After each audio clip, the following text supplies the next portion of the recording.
Bonjour tout le monde. Bonjour Olive Chavi, cadre commercial et entrepreneur.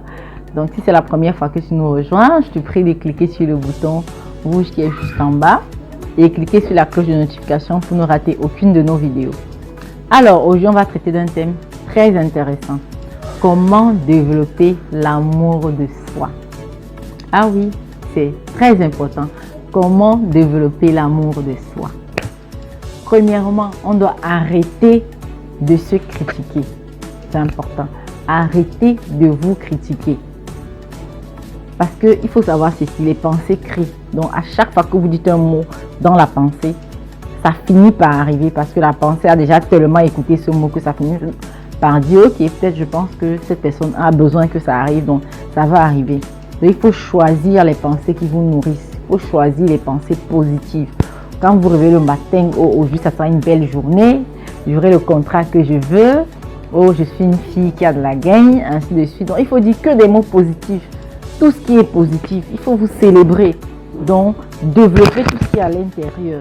Arrêtez de vous critiquer. Vous réveillez le matin, oh franchement, est-ce que j'aurai même le contrat là? D'abord la main est là.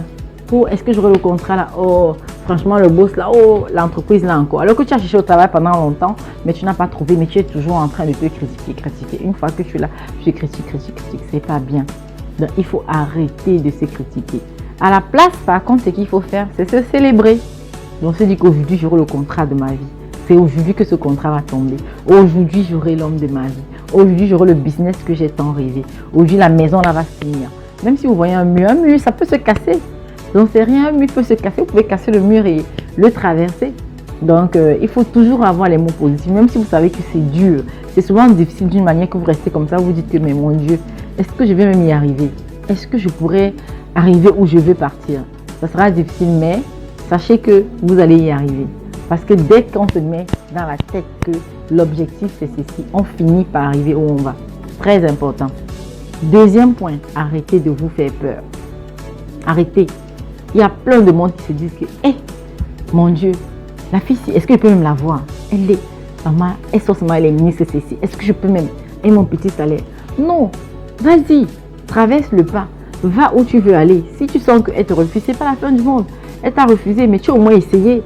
Ne te mets pas derrière la barrière de dire que, elle me fait peur, c'est ceci, c'est cela. Donc, arrêtez ça.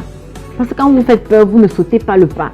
Donc, vous avez un projet que vous rêvez depuis, mais vous dites que, est-ce que ça peut même arriver? Ça ne peut pas arriver. Ça me rappelle, j'étais dans un salon de coiffure. Alors, cette fille, elle avait tellement confiance en elle que ça se dégageait sur ses clients. Elle était toujours en train de chanter quand elle coiffait. Elle avait la pêche. Alors, il y avait une cliente avec qui elle s'entendait bien, qui est venue dans le salon de coiffure. Elle dit à la cliente que tu vois mon salon de coiffure, sinon. Un jour, elle a prononcé le nom d'une grande star de notre pays. Donc, Emilia va venir se coiffer dans ce salon de coiffure. Un jour, elle s'appelle comment? Le nom d'une star aussi du Cameroun va venir se coiffer dans ce salon de coiffure. Parce que moi, je sais que je sais coiffer. J'ai la maîtrise de tel produit. Et puis, à la cliente de lui dire, mais toi, tu penses que tu es exceptionnel. Pourquoi ils viendront ici? Avec ton petit salon, si elles ne vont jamais venir. Mais je vous assure, ça, c'était il y a 3 ans, 4 ans. Aujourd'hui, elle coiffe ces personnes. Donc, les gens se moquaient d'elle. Mais avec le temps, plein de choses peuvent se passer. Mais parce que cette fille avait confiance en elle. Elle avait un projet de vie, elle savait où elle allait. Elle a dit qu'elle est venue à Douala, ça faisait 4 ans qu'elle était là. En 4 ans, elle a travaillé pour plusieurs personnes et tout. Mais elle s'est dit que non, il faut que je vous montre mon salon. Elle a ouvert son salon. Mais si vous voyez le salon qu'elle a ouvert, c'est un petit salon, mais très beau, chic, propre. Parce que vous voyez souvent des salons, c'est grand mais mal entretenu. À chaque fois qu'une cliente venait, on passait la serpillière, on nettoyait, c'était propre. Donc, elle avait sa vision dans la tête. Elle voulait que ce soit un salon de coiffure des stars. Et c'est devenu un salon de coiffure des stars. Donc, évitez de vous faire peur. Est-ce que je peux arriver ici? Oh non, ça c'est pour les grands. Oh, ça c'est... je ne peux pas avoir le boulot. C'est pour me travailler dans l'entreprise là. Non. Vraiment là-bas, il faut avoir les relations. Non, arrêtez tout ça. Ça ne vous mène nulle part. Donc, au lieu de faire ça, il faut faire totalement autre chose. Troisièmement, il faut être gentil avec vous-même. Oh. Ça, c'est quelque chose qui me plaît. Il faut être gentil avec vous-même, doux avec vous-même. Quand vous vous levez le matin, oh, vraiment, je suis une belle femme. Même s'il y a un bouton qui a poussé là, comme c'est sur mon visage. Non, non, non. Vraiment, je suis une très belle femme. Je suis bien réveillée ce matin et tout. Franchement, vraiment, ça dose et tout. Il faut que je mange le plat qui me plaît aujourd'hui. Il faut être gentil avec moi. Vous faites des compliments. Que vous vous tournez comme ça, je suis belle. Même si vous avez fait l'accident, parce qu'il y a des gens qui sont complexés par leur corps. Je sais pas. Peut-être qu'ils vont faire les chirurgies. Peut-être ça les arrange. Moi, je sais pas. je suis pas pour ça, mais bon. Arrêtez d'être complexé. Soyez gentil avec vous-même. Faites-vous plaisir. Faites-vous des... Si vous-même, vous ne vous célébrez pas, qui va le faire à votre place? Si vous ne vous dites pas que non, je suis une belle femme, je suis une fille intelligente, qui va vous le dire? Il faut que la personne qui vous le dise vous aime tellement ou prenne quelque chose en vous. Parce qu'aujourd'hui, il y a tellement des amitiés intéressées qu'on ne sait même plus c'est quoi les vraies amitiés, c'est quoi les fausses amitiés. Tellement les amitiés sont intéressées. Quelqu'un peut te dire que non, tu es belle, c'est qu'il veut quelque chose. Que tu es gentil, mais il veut quelque chose. Mais si toi-même, tu sais que quand tu t'habilles, il y a des jours quand je me lève, là, moi, je m'habille, je me regarde sur le miroir, je dis que non, Olive, ça dose, tu es une belle femme, vraiment. Et puis tu as même quelque chose dans la tête, donc c'est pas comme si... Donc, comme je le dis, il faut être gentil avec vous-même. Parce que si vous ne l'êtes pas, la bonne charité commence par soi, même si vous ne l'êtes pas, personne ne le sera avec vous. Personne ne sera gentil avec vous. Donc, et quatrième et dernier point, répétez les affirmations. Toujours répéter les affirmations dans votre vie. À force de répéter, ça va finir par rentrer dans votre tête et votre esprit. Et vous savez que la tête, le corps et l'esprit fusionnent et ça ne fait qu'un. Donc, si vous répétez ça à chaque fois, vous répétez, franchement, ça va finir par caler. Je vais vous raconter une belle histoire. Moi, quand j'étais jeune, il y a une entreprise dans laquelle je travaille aujourd'hui, dont je vais taire le nom. Je disais, tu dis, oh, je vais travailler là-bas, je vais travailler là-bas. Est-ce que ce sont les qui travaillent là-bas? Je vais travailler là-bas un jour et tout. Les gens me disaient, qui toi? Tu sais, là-bas, ici, tes parents, non, par exemple, pour te payer l'école, il faut payer l'école en 3, en 4 tranches. Qui va te prendre au travail là-bas? Tu peux arriver là-bas. Je vais travailler là-bas. Un jour, je vais travailler là-bas. J'avais tellement mis ça dans ma tête que c'est arrivé. Il y a une école aussi que je voulais tellement faire. J'avais tellement mis ça dans ma tête que je vais le faire. Je ne perdais pas de vue de mes objectifs. Je disais que je vais le faire. C'est arrivé. Bien que tard dans le timing que je n'avais pas mis, mais c'est arrivé.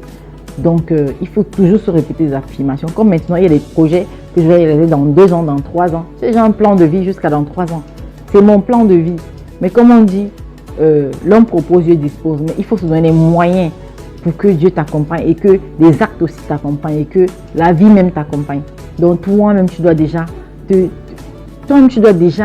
donner des armes à main. Je dois te donner des armes à main que non, franchement, je vais y arriver, voici ce que je veux, voici où je veux aller. Que des affirmations dans ta vie. Il ne faut pas les choses négatives qu'on dit là, qu'est-ce que tu peux. Non, moi quand je vois quoi que ce soit, je dis d'abord, je mets ça d'abord en affirmation que je veux ceci. Je peux faire ceci. Je peux faire cela et je dois faire ceci. Je vais vous raconter une autre belle histoire. Il y a 4 ans, quand j'ai commencé à faire les tontines, je travaillais dans une entreprise, j'avais des petites activités comme aujourd'hui, mais il y a une sœur, je suis allée manger dans un restaurant d'une sœur, elle s'appelle Passy. Je suis allée manger dans son restaurant et elle m'a dit que, oh, mais tiens, je te vois manger tous les jours ici au restaurant. Sache que je fais les tontines et tout. Donc, si tu viens, ça pourra te permettre d'épargner parce que je vois tes photos là, tu passes le temps à voyager. C'est comme si tu jetais l'argent. Je dis que non, maman, je ne jette pas l'argent, mais je programme d'une autre manière. Elle me dit que viens faire les tontines. Quand je viens pour écouter les tontines, ne riez pas. Elle me dit la tontine la plus petite, c'était 100 000 la semaine à l'époque. Je dis que 100 000 la semaine. 100 000 la semaine. La merci. Je vais m'en sortir. Quand je regarde mon salaire, ça pouvait couvrir, mais j'avais toujours peur parce qu'il fallait quand même que j'ai mes marges pour pouvoir voyager quand je veux, acheter mes mèches. Je vais vous dire quelque chose. C'était il y a peut-être 3 ou 4 ans. C'était en janvier. C'était un 6 janvier, je me souviens bien. J'ai tontiné pour 2 semaines. J'ai enlevé 200 000, j'ai tontiné. Mais j'avais peur. Je n'ai jamais eu autant peur. J'avais peur. J'ai tontiné. Mais dès que j'ai tontiné les 2 semaines, la première semaine, pas ma soin, limonon, deuxième semaine. J'ai cherché l'argent pour la troisième semaine. J'ai cherché l'argent pour la quatrième semaine. Aujourd'hui, ça coule de source. J'en fais même plusieurs autres. Donc, parce que quand tu t'es mis comme objectif que tu peux le faire, mais la peur, cette peur pouvait faire que je rate quelque chose. J'avais peur parce qu'on m'a parlé de cette tontine en novembre. Elle devait finir en fin décembre. Donc, j'ai eu 2 mois pour tourner sur mon lit, tourner. La peur, ça m'envahissait et tout. Mais j'ai combattu cette peur. J'ai dit qu'elle ne va pas m'envahir. J'ai dit que non, il n'y avait que des trucs affirmatifs. Que non, je vais la faire. Et aujourd'hui, j'ai gagné plein de choses. J'ai gagné des belles relations. J'ai gagné de l'argent, épargné pas mal. Donc, du coup, il faut toujours faire des affirmations dans la vie. C'est très important. Alors, nous sommes arrivés au terme de notre vidéo. Si la vidéo vous a plu, n'oubliez pas de cliquer sur le bouton rouge que vous voyez là. Et cliquez aussi sur la cloche de notification pour ne rater aucune de nos vidéos. Comme je le dis souvent, ce ne sont pas seulement les plus intelligents qui réussissent, mais les plus audacieux. Tenez bon, n'abandonnez jamais. Olive Chavy. Bye bye.